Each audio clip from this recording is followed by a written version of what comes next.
नमस्कार, स्वागत है आप सबका मेरे इस वीडियो में। तो इस वीडियो में हम बात करेंगे सेमेस्टर परीक्षा के लिए हिंदी भाषा के महत्वपूर्ण प्रश्न इकाईवार देखेंगे। हर इकाई में कौन-कौन से ऐसे प्रश्न हैं जो इम्पोर्टेंट बन रहे हैं, किस टाइप के प्रश्न आ सकते हैं। तो आप वीडियो अंत तक ज़रूर देखें, लाइक कर देंगे, शेयर कर देंगे। चैनल को अगर अभी तक सब्सक्राइब नहीं किए हैं तो एक बार सब्सक्राइब भी कर दें, ताकि इस तरह की जानकारी आप तक पहुँचते रहे, क्योंकि मैं इस तरह की जानकारी लेकर आते रहता हूँ। तो हिंदी भाषा में जो है इम्पोर्टेंट क्वेश्चन देखने से पहले एक बार इसका सिलेबस देख लेते हैं कि सिलेबस में कौन-कौन सा टॉपिक है। इसमें ज़्यादातर ग्रामर है, तो ग्रामर में क्या-क्या है, क्या-क्या पढ़ना है, उसके बाद फिर इम्पोर्टेंट क्वेश्चन को देखेंगे। तो ये जो है हिंदी भाषा का सिलेबस है और यहाँ से आप जो है देख सकते हैं। सबसे पहला यूनिट की बात करें तो रचनाएँ, जिसमें से भारत वंदना, पंडित सूर्यकांत त्रिपाठी निराला और इनका जो है रचना है, कविता है। उसके बाद अगला जो है भोला राम का जीव, हरिशंकर प्रसाद, ये व्यंग्य है। उसके बाद चोरी और प्रायश्चित, महात्मा गांधी। तो पहला यूनिट जो है आपको प्रश्न देखने को मिलेगा। उसके बाद अगला जो यूनिट दूसरा, तीसरा, चौथा यूनिट में आप ग्रामर से प्रश्न देखने को मिलेगा। और ग्रामर में जैसे आपको दूसरे यूनिट की बात करें तो प्रत्यय, संधि, समास, पर्यायवाची शब्द, विलोम शब्द, अनेकार्थी शब्द, समश्रुत शब्द, अनेक शब्दों के लिए एक शब्द। उसके बाद थर्ड में मुहावरे, लोकोक्ति, पारिभाषिक शब्दावली में हिंदी में पदनाम। तो पारिभाषिक शब्दावली जैसे एक्टर हो गया, एजेंट हो गया, इस टाइप का आप पारिभाषिक शब्दावली दे देते हैं, उसका आपको हिंदी में नाम लिखना होता है। उसके बाद वाक्य शुद्धि, शब्द शुद्धि, ये सब।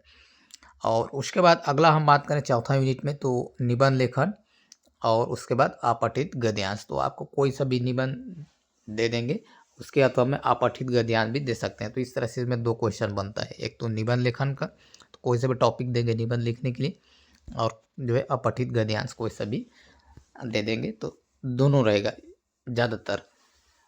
तो उसमें से एक बनाना होता है। तो अगला हम बात करते हैं जैसे दूसरा और तीसरा यूनिट, ये तो ग्रामर है। तो पर्यायवाची शब्द, इस वीडियो में हम पर्यायवाची शब्द कुछ 10-15 ऐसे कुछ देखेंगे। तो इसी के भरोसे नहीं रखना है, और आपको पढ़ना है इसमें। जैसे विलोम शब्द भी हुआ, अनेकार्थी शब्द भी हुआ, क्योंकि ऐसा है कि जितना पढ़ो उतना कम है। अगर मान लो आप किस्मत ठीक ठाक है, 10 पर्यायवाची शब्द देखेंगे तो इसी 10 से भी आ सकते हैं। और अगर ठीक ठाक नहीं है तो आप 100 पर्यायवाची शब्द देखेंगे तो यहाँ से नहीं आएगा, बल्कि 101 नंबर से आएगा।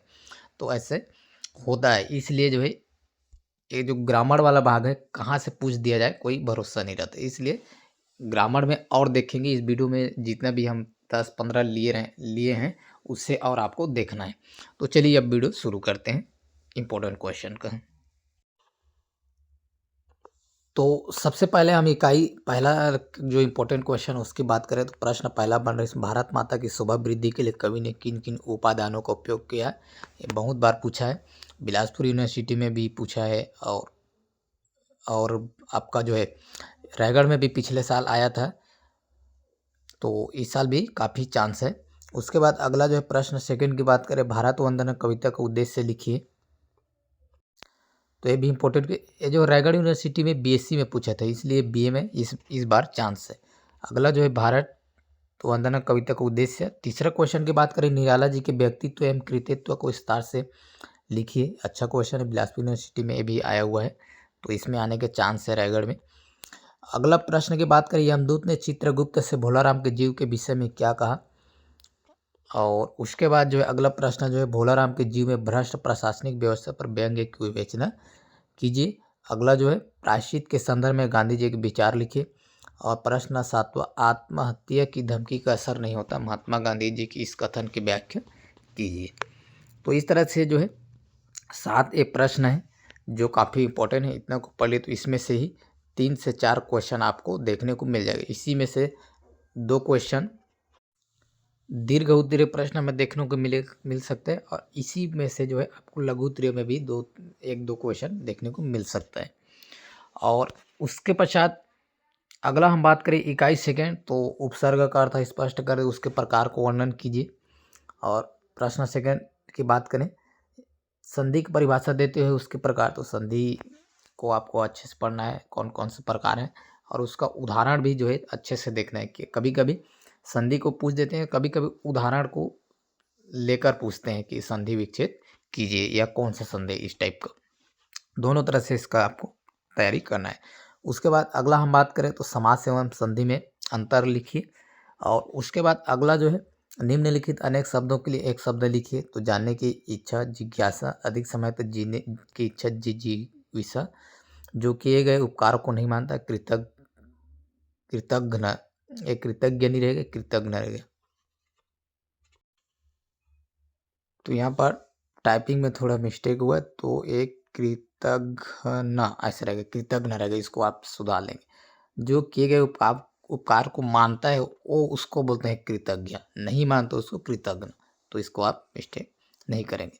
उसके बाद अगला जो है, जो बहुत जानता हो बहुज्ञ, जो अनेक रूप धारण करता हो बहुरूपिया, जिसका पति जीवित हो सद्वा, और जो पहले कभी ना हुआ अभूतपूर्व, मिट्टी का बना हुआ पार्थिव। तो इस तरह से जो है एक अनेक शब्द के लिए एक शब्द, जिसमें से कुछ अच्छा को लिए है जो कि ज़्यादातर आता है, और इसके अतिरिक्त आपको और भी ज़्यादा देखना है। उसके बाद अगला हम बात करें निम्न शब्दों के पर्यायवाची लिखे, तो ये तो आता ही है। इसमें भी जो है जो इम्पोर्टेंट है तो उसको लिए हैं कुछ, और इसके अतिरिक्त आपको और कुछ को देखना है। जो ज़्यादातर पूछता है उसी को इसमें लिया हूँ। तो जैसे कमल, अम्बुज, पयोद, जलज, वारिज, सरोज, बादल, अम्बुज, पयोद, जलद, वारिद, समुद्र, अम्बुनिधि, पयोनिधि, नीरनिधि, वारिनिधि, रात, निशा, तम, रजनी, राका, ये सब जो है रात का। उसके बाद शंकर की बात करें तो गंगाधर, आशुतोष, महेश, महेश्वर, ग्रीस, हर, त्रिलोचन, कोयल, कोकिल, पिक, कल घोष। तो ये सब जो है इसका है कोयल का। और कौवा की बात करें काक, काग, वायस। हाथी की बात करें तो वारण, गज, मतंग, नग, हरि, नाग। तो इसको हरि नाग दोनों भी बोला जाता है हाथी को, यहाँ पर कंफ्यूज नहीं होने। उसके बाद घोड़ा, घोटक, तुरंग, हाय, वाजी, अश्व, और घोड़ा को भी हरि बोलते हैं, ठीक है, तो दोनों को हरि। तो हाथी के लिए यहाँ पर लिए हरि। तो इस तरह से जो है पर्यायवाची शब्द है जो आने लायक है, जो ज़्यादातर आता है। उसके बाद अगला इम्पोर्टेंट क्वेश्चन में जो है विलोम शब्द, तो विलोम शब्द भी आएगा आपके सिलेबस में। तो इसमें से कुछ विलोम शब्द लेंगे हम। तो अस्त, उदय, अंधकार, प्रकाश, अल्प, अति, औन्नति, उन्नति, उत्थान, पतन, ऐच्छिक, अनिवार्य, कनिष्ठ, ज्येष्ठ, कृतज्ञ, कृतघ्न, दुर्योग, सुयोग, निरामिष, सामिष, प्रारंभ, समाप्त, सघन, विरल, अर्थ, अनर्थ, अकर्मक, सकर्मक, अल्पायु, दीर्घायु। उसके बाद एक जो है इकाई सेकंड में इस तरह से विलोम हुआ, पर्यायवाची शब्द हुआ। उसके बाद अनेकार्थी शब्द, अनेक शब्द के लिए एक शब्द, समास, संधि, ये सब है। और अगला इकाई थर्ड की बात करें तो इस इकाई में मुहावरे है, लोक उक्ति है, और एक और है जो कि परिभाषिक शब्दावली, जैसे कि इंग्लिश नेम है।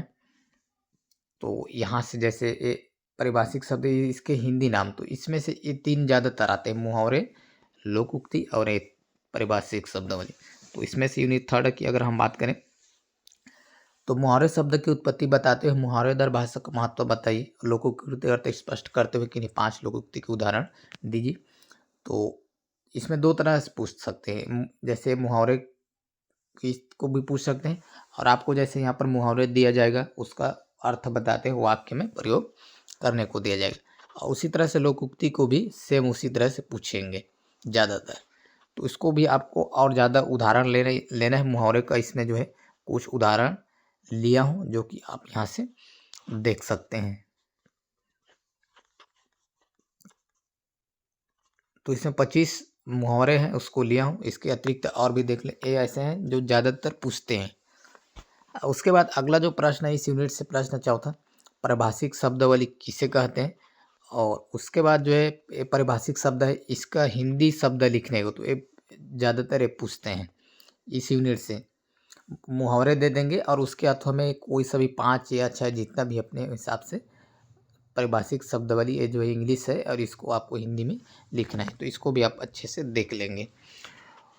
उसके बाद अगला हम बात करें तो यूनिट चौथा, तो यूनिट चौथा में क्या निबंध पूछेंगे। तो निबंध कौन कौन से निबंध आ सकता है, ये फिक्स कहना मुश्किल रहता है, तो इसलिए जो है इसमें आप अपने हिसाब से अच्छे से निबंध देख लेंगे जो आपके पाठ्य पुस्तक में मिलेगा, और उसके बाद जो है इसमें अपठित गद्यांश रहेगा।